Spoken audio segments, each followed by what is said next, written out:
Hey guys, what's going on? It's your boy Corbin Bennett, and today I'm going to talk about my most recent consult in my F to M transition journey, which was phalloplasty. So this isn't going to be an educational video for the grand scheme of bottom surgery and the other elective procedures that there are. This is just going to be about what I went through. If you would like to learn more about the other options, the other meta procedure, or just what everything is and a lot of the terminology, Chase Ross just made a video that's very educational, and you can go check that out on his page on his YouTube and find out all that information. But today I'm just going to talk about my experience with my particular surgeon and what I found out. So I went to Dr. Lauren Schechter out of Morton Grove, Illinois, which is just outside of Chicago. And I'm pretty sure if I go through with bottom surgery that he will be my doctor. The only other doctor that I would consider seeing at this stage is Dr. Crane. However, because of one particular case that was just a completely botched surgery, I don't think that I can put my life and my body in his hands. However, he does have other exceptional results, so that's really on you. I feel way more comfortable after talking to Dr. Schechter in the complications that he has had and his explanations for the reasons for why those did happen. There's always going to be risks when it comes to surgery. I mean, it's a major surgery, and he wasn't shy about telling me that. He told me straight up all the different things that could or have happened in the past, even if there weren't something that happened to him. He just threw that out there as this has happened and this has existed, and it's frightening, but I'm glad that he told me all these things, and I'm glad that I walked out of there more educated on the topic. I think when he showed me the PowerPoint and stuff of the procedure and of the grafting and all that really hard stuff to look at, all the blood and everything, I think he expected and probably does get a lot of reactions that are very, like, what am I getting myself into? And I'm not ready for that, or I want to puke and all that kind of stuff. But I've done so much research on the topic, and I work in surgery in general, that I know that my body can take a lot, and I know that if it wasn't humanly possible, then they wouldn't have had the success rates that they have had, and that they wouldn't be doing this on people if it wasn't going to work out, and if they weren't going to put their best efforts in making it happen. So at the end of the day, you have to really decide if the risks are worth the reward. If putting your life on the line to have this procedure is the only way that you're ever going to be fully happy in this life, then it's worth it. And if you can say that it's not, and that you can live without it comfortably, then the surgery is probably not for you. So, jumping into it, phalloplasty, aka bottom surgery, is one of the procedures that you can get so that you can stand up and urinate as a F to M transgender person. It also involves the implantation of a device. There are a couple different ones, and I'll go over kind of what I was told about, that will allow you to be erect, and that will allow you to penetrate during sex. So if those things are important to you, and you want that, and you want, to look down and have a physical penis to, carry with you every day, then this is the procedure for you. But it is going to come with a lot of risks. So basically, we first started just talking about me. We talked about, what I do for a living, what my support system's like, how I take care of myself, my overall health, the past surgeries that I've had. Talk about, we're going to go over, they do an examination of my body, that sort of thing. Asked about my insurance, asked about how my finances, asked about stuff like that, like workers, short-term disability, all these sorts of things. So, oh God, you're doing that. So basically, I'm a great candidate for the surgery, he said. He said, my insurance looks good, I have trans health care, so that's good. He said the one thing that I'm going to need to work out, and this is something that I discussed with him, was that my short-term disability office doesn't want to cover the procedure or any trans-related surgeries because it's separate from my insurance company, and they have their own rules, and they don't think it's necessary, so they don't want to cover it. So that's going to be my number one thing. Basically, if I can't get them to cover that, then I'm going to need to win the lottery. So I'm going to put my best foot forward, and I'm going to try to figure that out quickly, and that will be the tell-all. But physically, mentally, emotionally, I'm ready for the procedure. So the couple of different steps involved in getting started. One, I have to get a letter from a healthcare provider, so I'm my main doctor.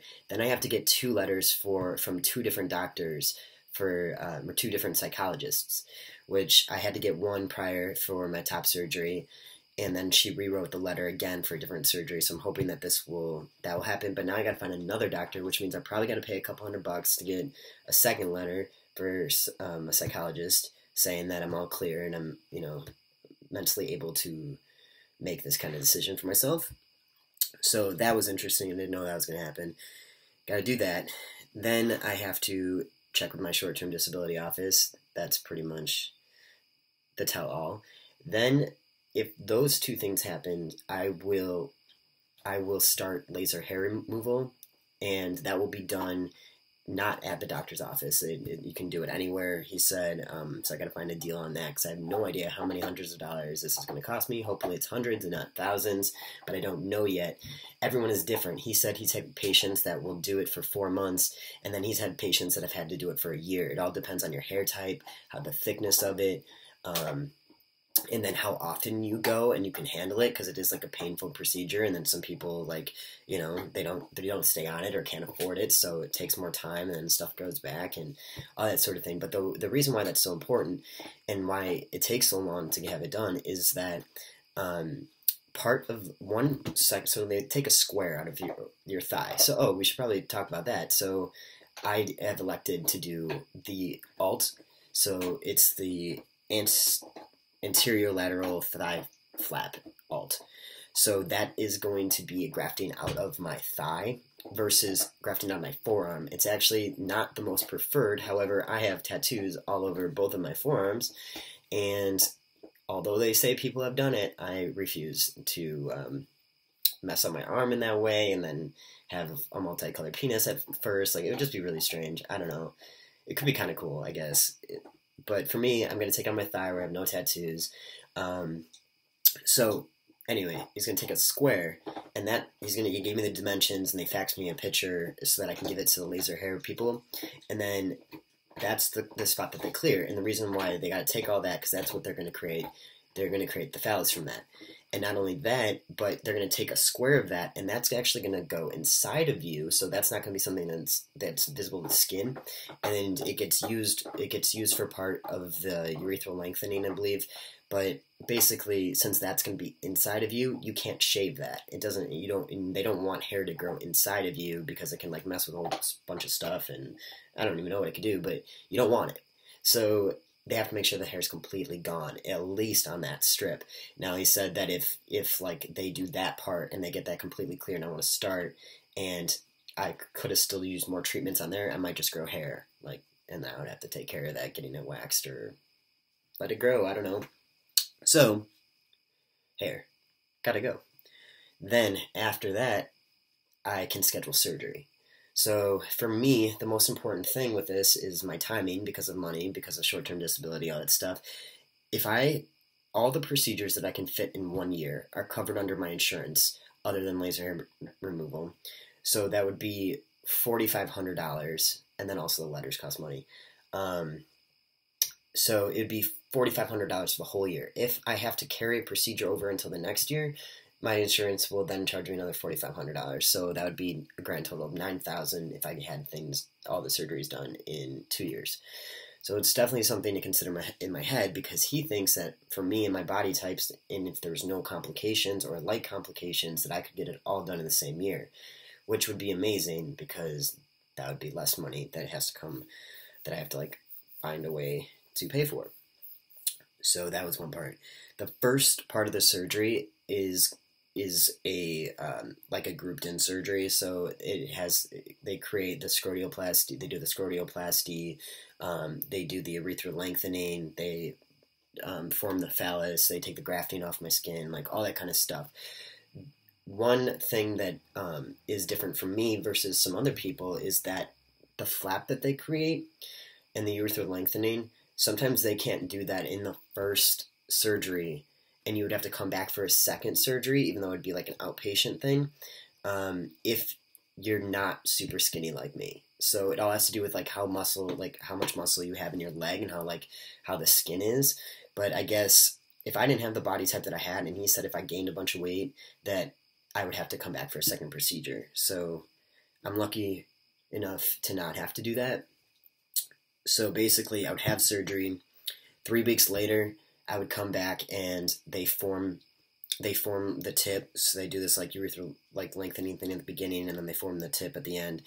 So that's a second procedure that is outpatient. Then I have to come back.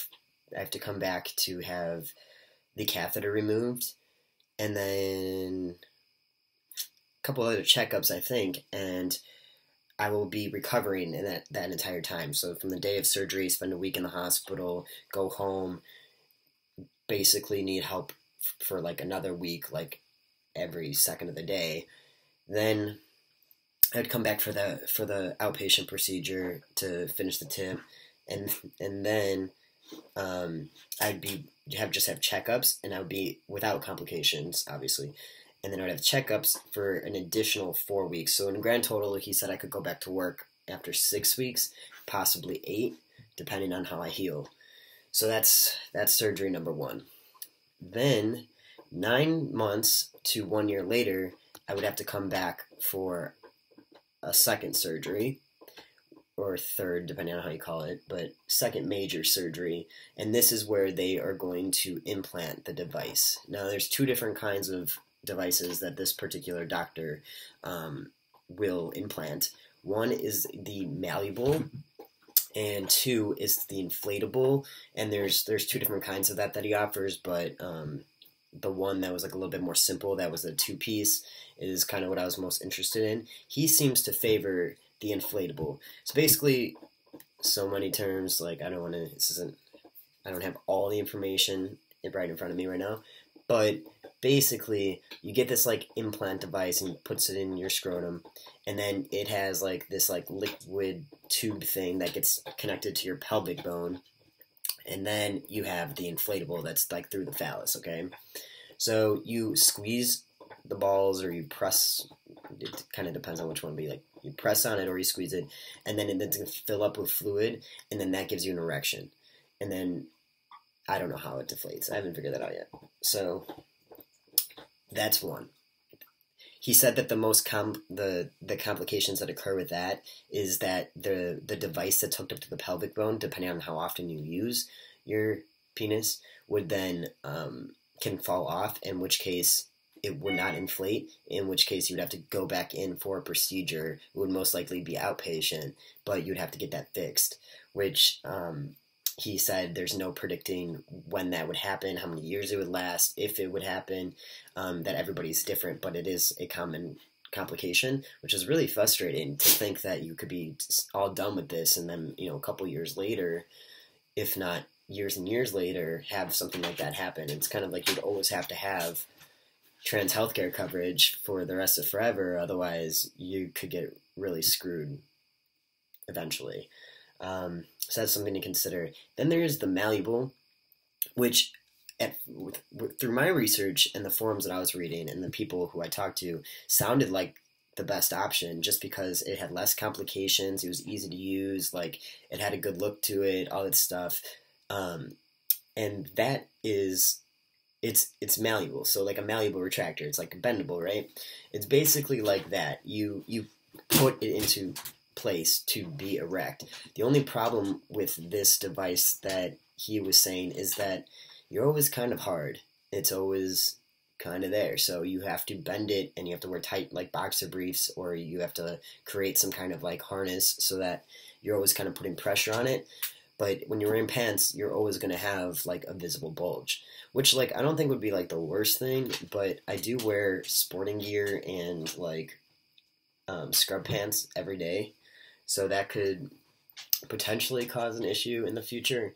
I just like really like the ease of it. Just seems so less complicated, and anything to avoid future complications for me is like a big deal.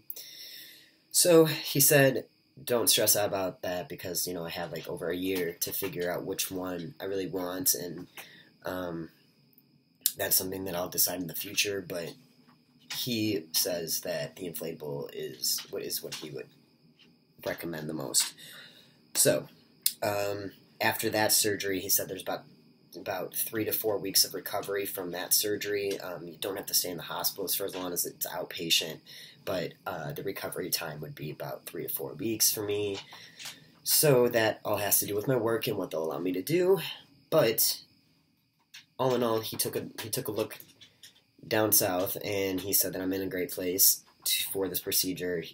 Like I said, my skin and my thigh was like perfect for the procedure. He said being skinny and healthy is definitely going to help me avoid a lot of complications, and then I just have to iron out some of these small details and cross my fingers. Hopefully those things go right, and I would be able to schedule surgery. So it's all about timing. It's all about trusting in the process and trying to do the best you can for yourself in the quickest amount of time. But it sucks knowing that there's so many steps to take, and I realize how for a young trans guy, or for anybody who doesn't have all these resources available to them, that this can seem nearly impossible. But I do promise that if you cross all your T's, like, you'll make it happen. But it's not going to be easy, and that's why I continue to educate, and I continue to stay open about these things, even though they're kind of tough to talk about. It's kind of awkward, but I want people to know how much actually goes into it, so that they can set realistic expectations and goals for themselves, or better prepare than I could ever have prepared. So I hope this helps out a lot. Again, if you want more education on the topic, or more like terminology and stuff, you can go watch Chase Ross's video. He does a great video. Very knowledgeable person. So go check that out, and thanks for joining me. Bye.